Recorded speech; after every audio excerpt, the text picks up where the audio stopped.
Teología gnóstica y cristiana de la nueva era. Guillermo León Pérez.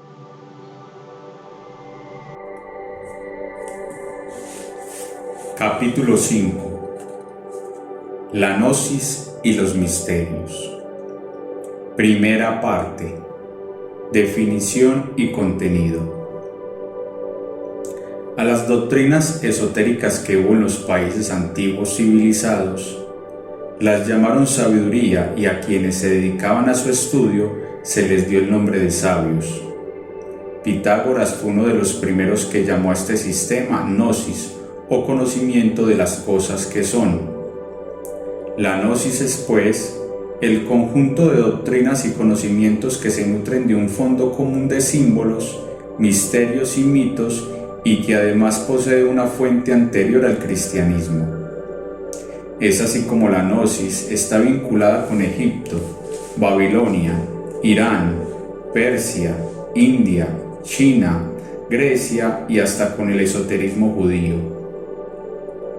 La gnosis es la fuente de todas las religiones y su fundamento último, ya que en todas se halla una idea de liberación metafísica del hombre por medio del conocimiento integral.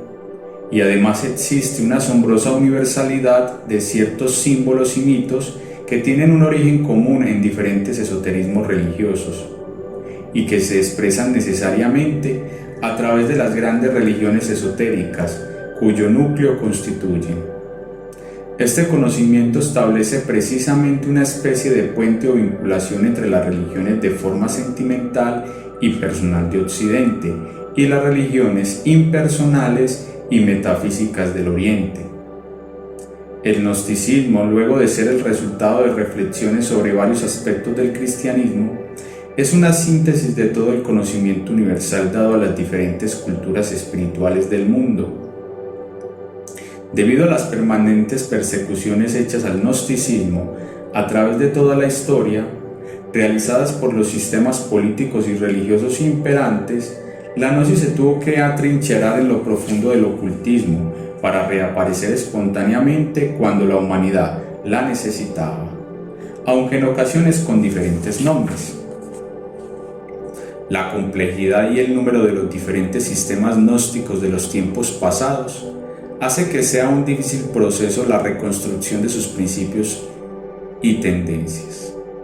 Mas, sin embargo, el mejor método de clasificarlos es el geográfico, que distingue básicamente la gnosis culta con su centro en Alejandría de Egipto y la forma vulgar que fue en Siria y Asia Menor. Pero ambas tenían un elemento en común, que fue una lucha permanente por el conocimiento de los misterios divinos. Un conocimiento que debía ser adquirido no por medio de la especulación y la teoría, sino por medio de una revelación que los poderes celestes otorgaban a los que estaban preparados para recibirlo en una iniciación mística. Esta comunicación divina era transmitida por medio de mensajes secretos que estaba destinado a llevar a la visión y comprensión de Dios, para transformar al hombre de un modo tal que le ofrecía la salvación. Los historiadores aseguran que a pesar que los grupos gnósticos estaban considerados como movimientos heréticos, se reconoce que fue mucho más que una herejía. Fue una actitud general frente a las cuestiones religiosas, filosóficas y científicas, y estuvo muy difundida en el periodo anterior a los primeros siglos de la era cristiana. Es más, el primer desarrollo del cristianismo antiguo estuvo muy afectado por la existencia de estos grupos. En los tiempos de desasosiego de los primeros siglos de la era cristiana, la enseñanza de la gnosis era agradable porque satisfacía las necesidades de espiritualidad y descubría los misterios de la vida y de la muerte. Debido a esto se extendieron las doctrinas gnósticas y ejercieron un fuerte atractivo en las gentes. No cometamos el error de confundir la verdadera gnosis con una o algunos de los grupos humanos que han estudiado esta sabiduría. Es el propósito de este quinto capítulo realizar un estudio sobre el origen, el contenido y el desarrollo de la gnosis y de las diversas formas históricas de la gnosis. En la primera parte se tratará de la definición y contenido de esta sabiduría. La segunda parte versará sobre su historia y sus raíces, desde sus más remotos orígenes precristianos, pasando por sus asombrosas reapariciones a través de los siglos. La tercera parte muestra la gnosis muestra la gnosis del siglo XX, su última reaparición con el maestro Samael Aun Weor, la problemática de las instituciones y los principales textos gnósticos, incluyendo el quinto evangelio de Samael.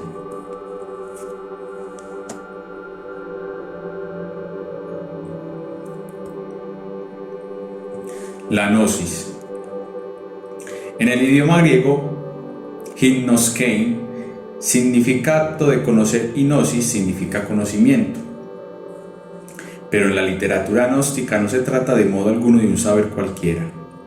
En los contextos filosóficos pitagóricos y platónicos, la expresión gnosis con la cual se estaba familiarizado podía designar el conocimiento verdadero de los seres e incluso de Dios.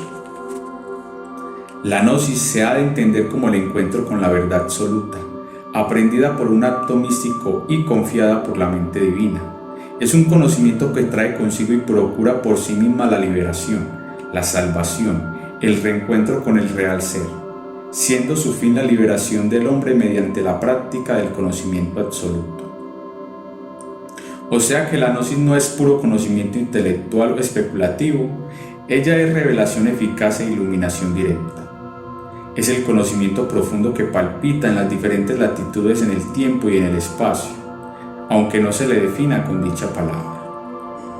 Este conocimiento es dotado de un poder maravilloso y pocos pueden poseerlo, a pesar de estar al alcance de todos.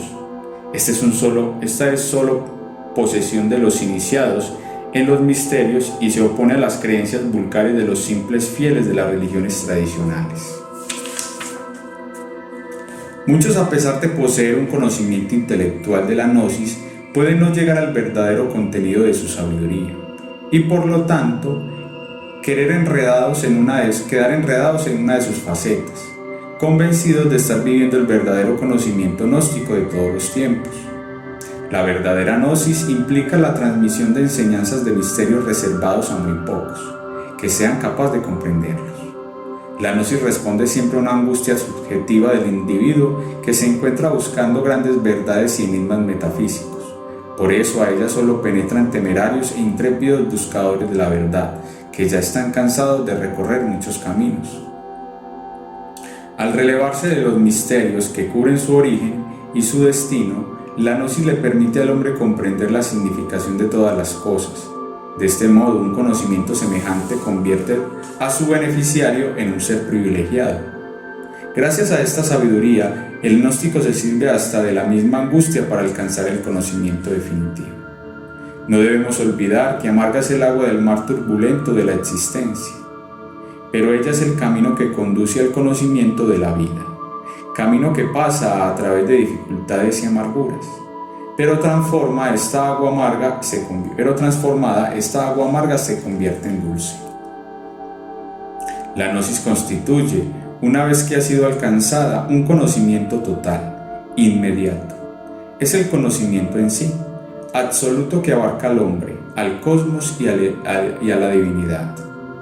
Ella arranca del alma del que la encarna el sueño en que se halla sumida.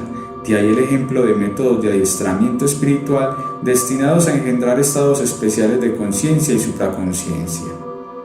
Es pues, por su condición de experiencia vívida, que la gnosis manifiesta su verdadera originalidad. Es a través de la gnosis donde se busca conocer el mundo superior y saber qué repercusiones tienen estos acontecimientos celestes sobre la historia del mundo y de la humanidad.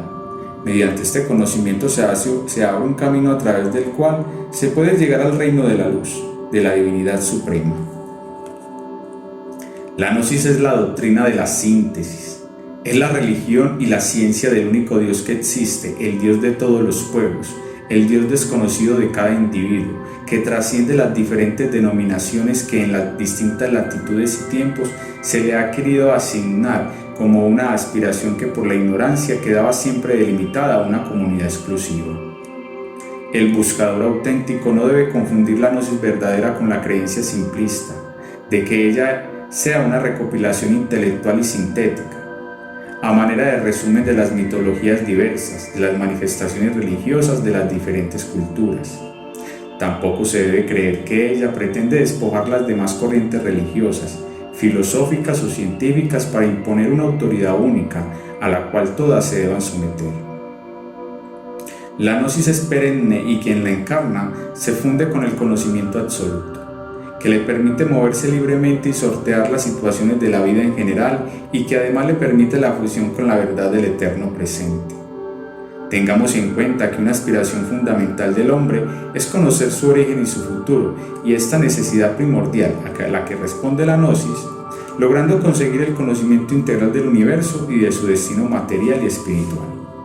Sin embargo, penetrar en tales secretos no incumbe a la gran mayoría de los pueblos, sino a pequeños grupos selectos, porque antes de acceder a los arcanos de los misterios supremos, el hombre debe pasar por grados cada vez más elevados de iniciación, que le da la experiencia y la vivencia, y sin la cual sería imposible comprenderlos. Es pues, para los gnósticos la revelación y la iluminación el conocimiento de un libro suprahumano. No debe causar extrañeza que la sabiduría oriental estuviera integrada a los sistemas gnósticos que buscaban la religión universal de la síntesis, no porque se les adicionara, sino porque en esencia era común al supremo conocimiento. En esencia, el magnífico patrimonio del espíritu humano se ha manifestado en todas las religiones, y la gnosis ha pretendido hacerlo ver así para la comprensión de la unidad de la raza humana alrededor de un destino trascendentalmente común. Mas, sin embargo, ha sido visto y tildado en todas sus épocas de desarrollo como una herejía y por lo tanto perseguida y atacada. Desde los misterios egipcios, orientales, medio orientales y hasta greco-romanos, la gnosis, el conocimiento superior oculto, fue siempre el medio y la finalidad de toda iniciación. Fue un impulso, ora atrayente, ora temible, mediante el cual los hombres despertaban en sí. Esta sabiduría única y universal que se halla en la base de todas las religiones y filosofías, únicamente revelada a los iniciados, los que tienen que transmitirla a los hombres prudentemente, un poco cada tanto, porque suministrada en dosis excesivas puede volverse mortal. Esta verdadera sabiduría nunca se contradijo consigo misma, ya que desde los anónimos sacerdotes de los cultos solares hasta los maestros desconocidos que vivieron en todos los tiempos, todos han anunciado las mismas verdades y dicho las mismas cosas, aun cuando revestida de distintas palabras y protegiéndola con un velo y una coraza de símbolos.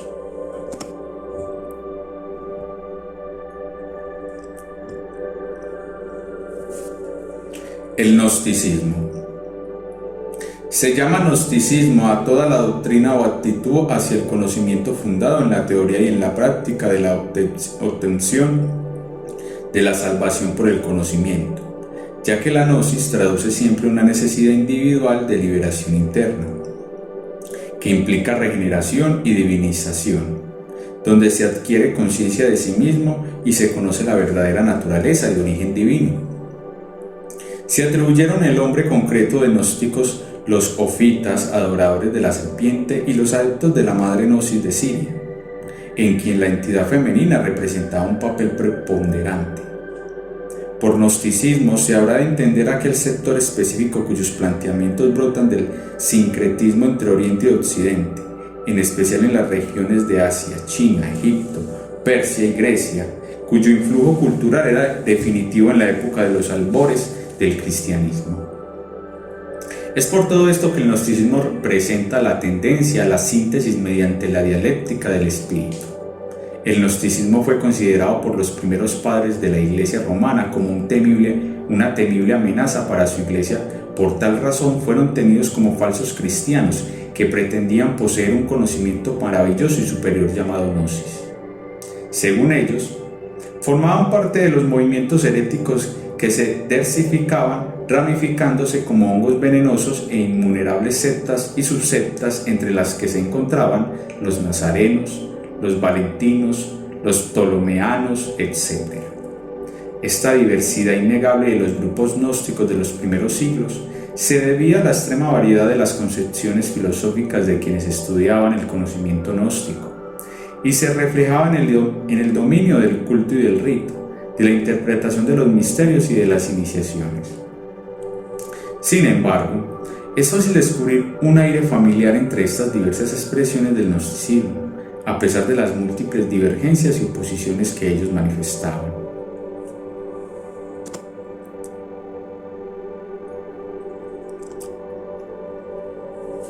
La gnosis y las diferentes ramas del conocimiento. Existen 4 columnas fundamentales que expresan el conocimiento en toda su magnitud: la ciencia, la filosofía, el arte y la religión. Estos 4 pilares fundamentales del conocimiento universal se interrelacionan mutuamente y se funden armoniosamente. Cada una de estas columnas torales del conocimiento humano en forma particular y a su manera buscan y van tras lo mismo, los orígenes del hombre y del cosmos. La ciencia, por ejemplo, busca respuestas experimentales y comprobadas, fundadas siempre en la teoría y en la práctica de las grandes verdades naturales que rigen al hombre y al universo. La religión, por su lado, pretende el reencuentro con la causa centroprimera, el Creador. La filosofía también busca los principios y verdades que gobiernan el cosmos, por medio del estudio racional del pensamiento humano. El arte, por su lado, expresa la creatividad en todo lo manifestado, donde se manifiesta que toda la creación es una obra de arte diseñada por el gran arquitecto del universo. Como se puede ver, estas 4 columnas expresan todo el conocimiento y en consecuencia sustentan y sostienen el gran edificio de la gnosis.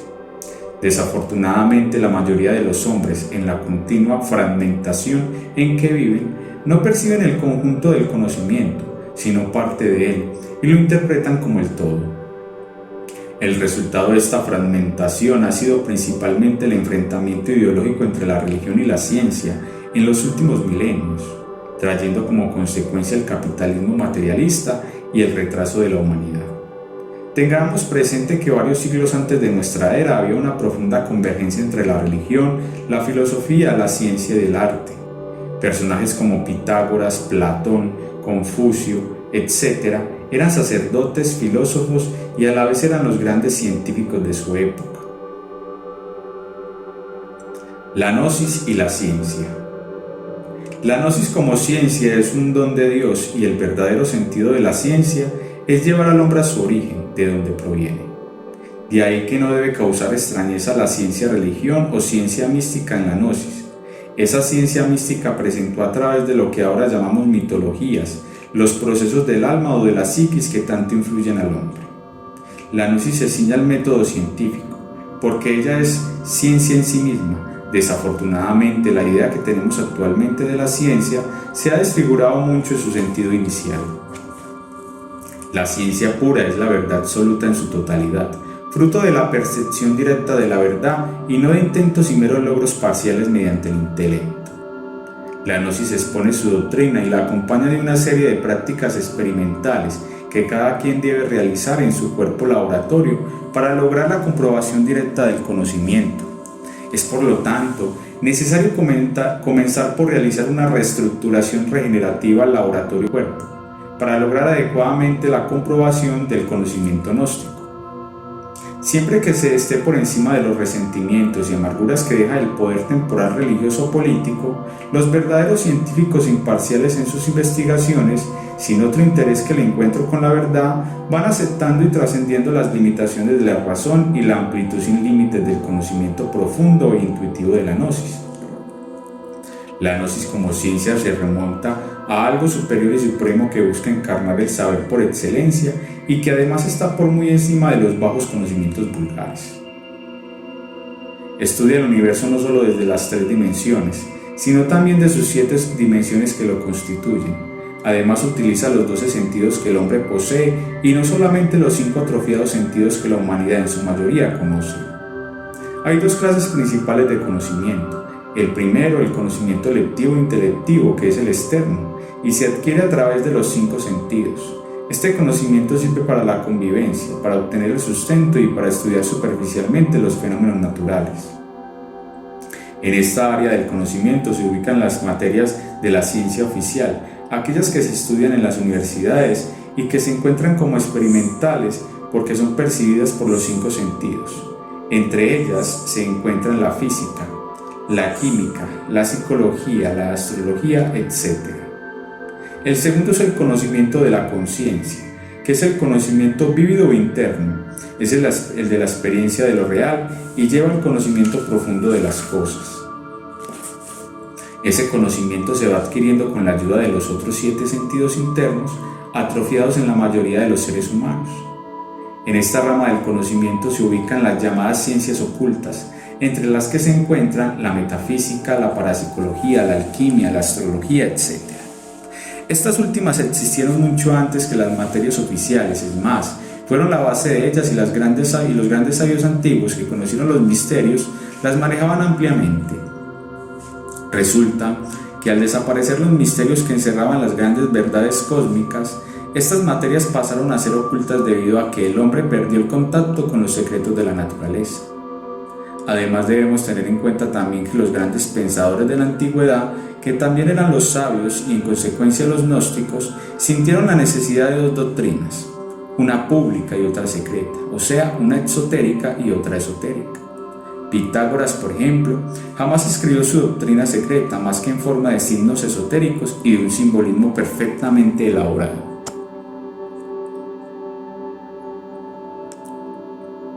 La gnosis y la religión.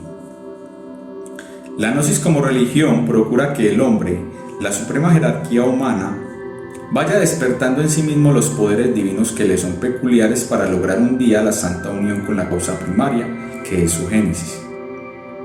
La gnosis aquí rescata al hombre interior, basándose en el conocimiento del todo. De ahí que se considere los ritos, las ceremonias y los misterios como medios particularmente aptos para despertar la gnosis interior adormecida en lo profundo de cada uno de los hombres.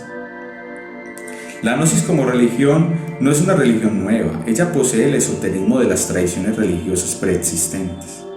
Es difícil determinar las fronteras religiosas en muchos textos teosóficos, mágicos, alquímicos y astrológicos de la antigüedad, porque en el fondo todos los misterios del mundo son manifestaciones diversas de estados del alma. La gnosis, cada vez que resurge como grupo religioso, funda casi siempre escuelas de iniciaciones y misterios, que son celosamente reservados a unos pocos en su círculo interno o esotérico. No se puede negar que existe una continuidad innegable entre los misterios griegos, egipcios y orientales, con los misterios gnósticos cristianos, reapareciendo en estos últimos símbolos tan característicos como el falo, el laberinto, la copa de la que debe beber quien quiera despojarse de la densa materia para cubrirse con el ropaje celeste y la vara taumatúrgica, etc. El rito eucarístico, que narra en forma dramática el sacrificio del Cristo cósmico y de las ceremonias sacramentales destinadas a preparar la ascensión del alma hacia la luz divina y su unión con las entidades superiores, trasciende los límites del cristianismo, para incluir las enseñanzas de los grandes misterios cósmicos difundidos en Egipto, Grecia, India, Persia, China, etc. La gnosis también heredó la cábala sagrada de los hebreos y la mística de las letras de los nombres difundido en el mundo mediterráneo por los neopitagóricos. El culto gnóstico, a pesar de que se mantiene en el contexto cristiano, persigue objetivos muy diferentes que la liturgia católica. Trata de enseñar a la conciencia y de provocar la comprensión de las grandes verdades cósmicas encerradas en forma teatral en sus diferentes ceremonias, que al ser comprendidas y practicadas nos llevan al reencuentro con nuestro real ser interior profundo, llegando a esta forma a convertirse esta religión en teumaturgia o magia superior.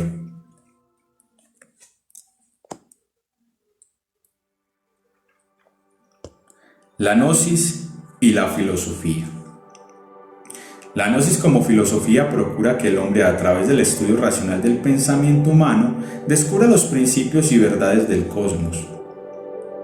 Los verdaderos principios de la filosofía se encuentran en los cultos y tradiciones antiguas, que vienen en consecuencia de los grandes misterios ancestrales.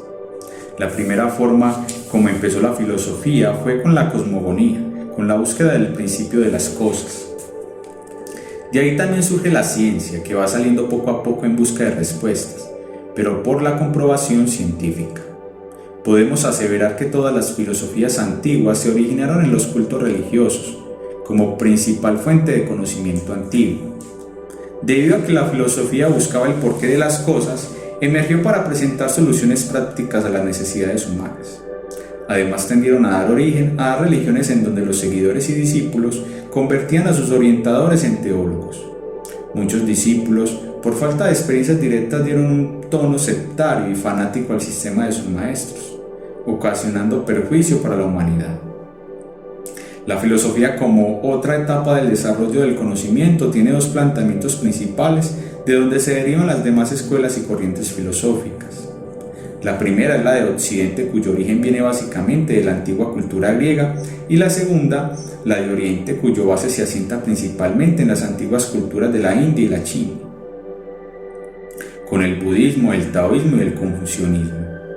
Entre estos dos grandes planteamientos filosóficos hay diferencias bien marcadas, y la gnosis, como conocimiento universal en perfecto equilibrio, retoma de ambas la esencia fundamental, para así aportarle al hombre la regeneración física, psicológica y espiritual, y además llevarlo al reencuentro con el real ser interior profundo.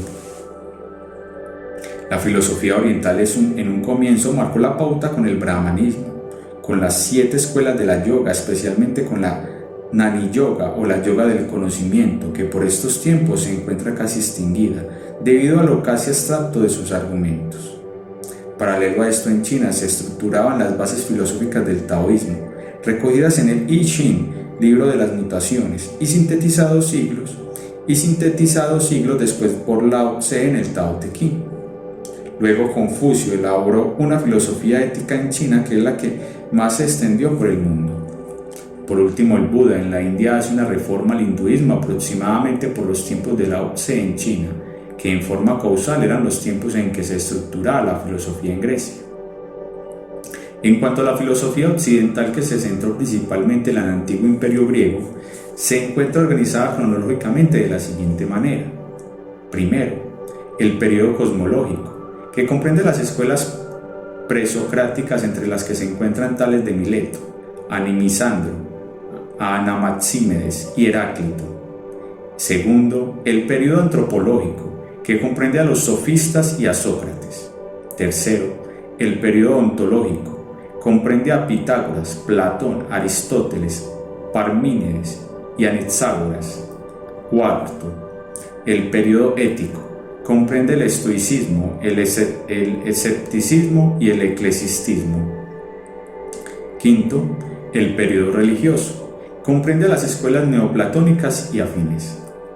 Estos filósofos, tanto de Occidente como de Oriente, eran físicos, astrónomos, matemáticos y hasta políticos en sus épocas, y a la vez militaban en su mayoría en el círculo esotérico interno de alguna escuela de misterios.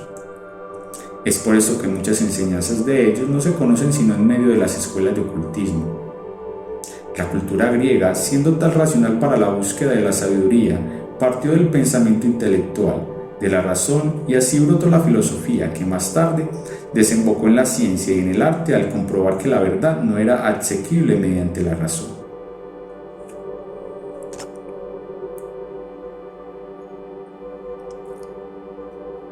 La gnosis y el arte. La gnosis como arte es otra expresión del conocimiento que en sus comienzos fue manejado como arte sagrado, por su viva expresión en los misterios y verdades cósmicas, donde quedaron plasmadas en forma simbólica grandes enseñanzas divinas y humanas. Entre las diversas formas de arte que han venido degenerando desde siglos están la música, la escultura, la pintura, el poema, el drama, el teatro, etc. Este tipo de conocimiento pretende llegar a la emoción profunda del alma y la conciencia.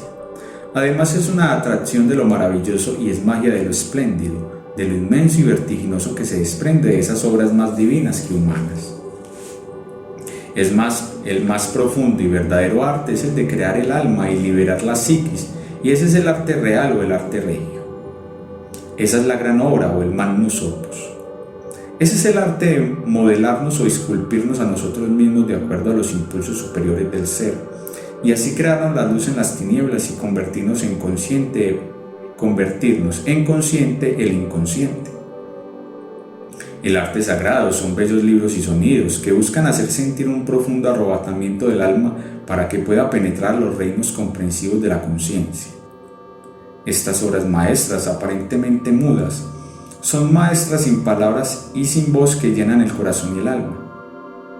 Ese libro lapidario del arte sagrado que tiene sus letras esculpidas en bajo relieve y sus pensamientos en ojivas, nos hablan por el espíritu imperecedero que se exhala en sus páginas.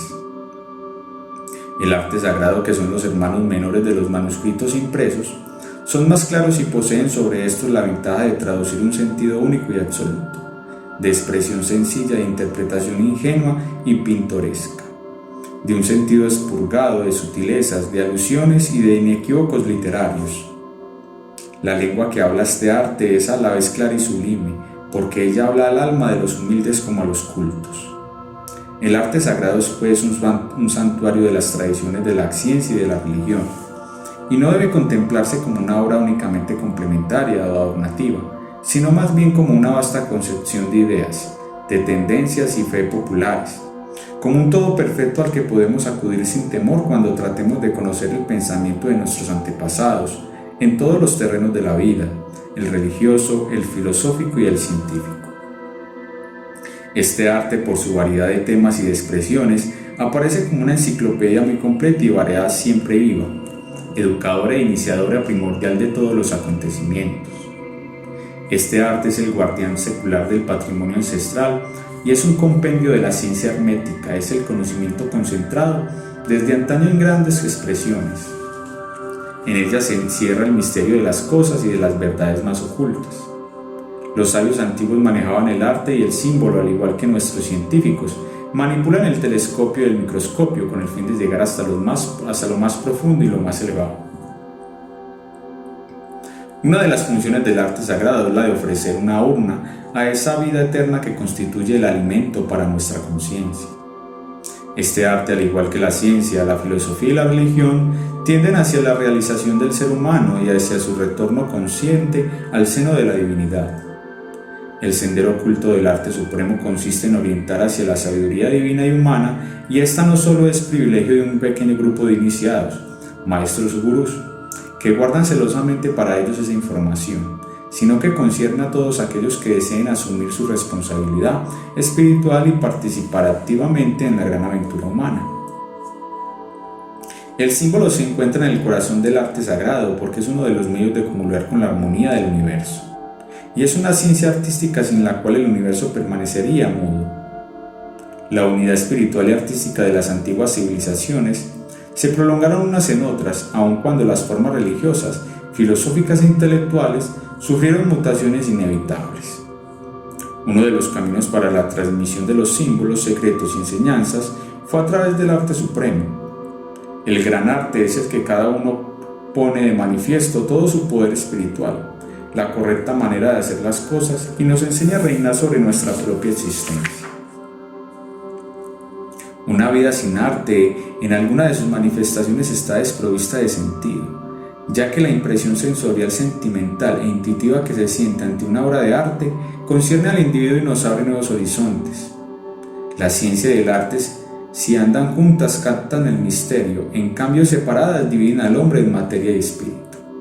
El arte aconseja que el hombre realice su propia naturaleza, para que pueda reflejarse lo divino en ella. La arquitectura, que es la madre de todas las artes sagradas, y sin la cual la pintura y la música no tendrían sentido, es el arte de construir y edificar los templos. En este caso, el arte de construir el templo cuerpo. Téngase presente que el arte sagrado más completo y profundo es el hombre en toda su magnitud, que ha sido diseñado y elaborado por el gran arquitecto del universo. El arte sublime está expreso a cada instante en toda la creación, y quiéralo o no el hombre, el universo sigue creándose e identificándose a cada momento.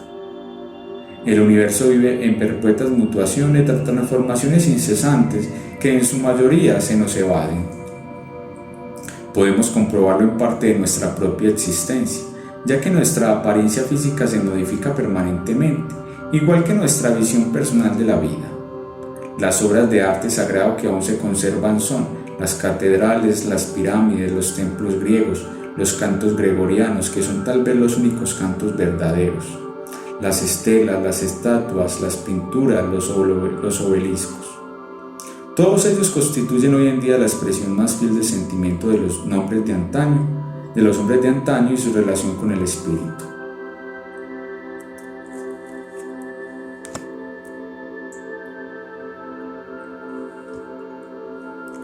Las 4 esferas del conocimiento humano. La religión, el arte, la ciencia y la filosofía corresponden a las 3 actividades fundamentales del alma: la voluntad, el sentimiento y pensamiento. La actividad religiosa se relaciona con la ordenación de la voluntad personal según la voluntad divina. El dominio científico y filosófico abarca los esfuerzos cognitivos del pensar humano que busca la luz de la verdad, y en el arte se relaciona íntimamente con el sentimiento, con el corazón. En el transcurso de su evolución, estos pilares del conocimiento han ido modificando profundamente sus relaciones mutuas. Hubo un tiempo en que la vida religiosa animaba con su calidez a las grandes comunidades humanas y otorgaba impulsos capaces de penetrar hasta sus ocupaciones cotidianas. Hubo otra época en que fue la filosofía la que manejó la conducta humana. Hoy en día reina la ciencia con sus pensamientos racionales y analíticos. A ella se debe el incremento tecnológico que ha encadenado al hombre a un mundo cada vez más mecanizado y frío. El problema de esta época se desarrolla científico radica en que hay una sobrevaloración y desarrollo del cerebro pensante. Es aquí donde las actividades artísticas y religiosas restituyen el alma en una forma saludable en los procesos del pensar, del sentir y del actuar. Si realmente deseamos participar de una educación integral, necesitamos capacitarnos en estos 4 pilares fundamentales del conocimiento. Y tengamos presente que en la nueva era habrá una convergencia entre la ciencia, la religión, la filosofía y el arte, como ya la hubo hace muchos siglos. La experiencia nos indica que en la búsqueda de Dios, nuestro origen, quienes se hallan más cerca de percibirlo son los científicos, pero a la vez son ellos quienes menos lo aceptan como principio divino de todas las cosas. Y quienes pretenden estar más cerca de Dios, que son los religiosos, desechan la ciencia como asunto que solo compromete a los hombres. La religión sin ciencia no es religión, sino una creencia dogmática y ciega, y la ciencia sin religión tampoco sería ciencia. Por todo esto, pretender formar una religión sin ciencia es como dar a luz a un hijo pero muerto.